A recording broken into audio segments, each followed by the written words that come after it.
जाई तोहर बंद हो।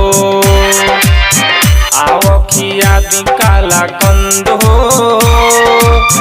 खोखी हो जाई तोहर बंद हो।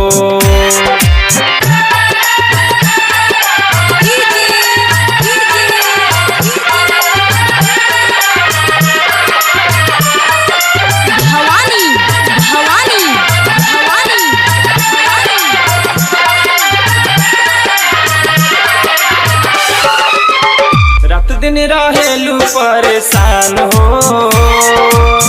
ले आईनी अद्भुत समाधान हो। रात दिन रहेलू परेशान हो, ले आईनी अद्भुत समाधान हो।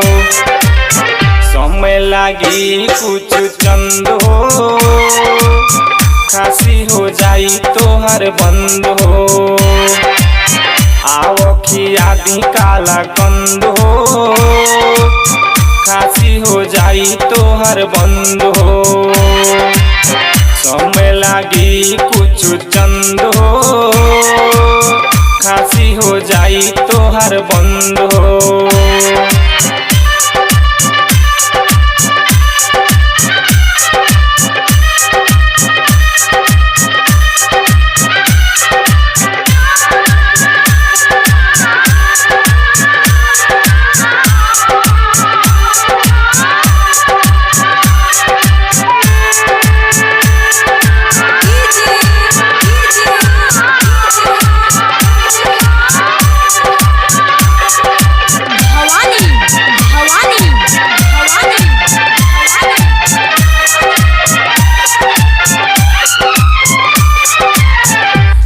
ना करी पियबू काढ़ा हो, ठीक होई झट से आवाड़ा हो।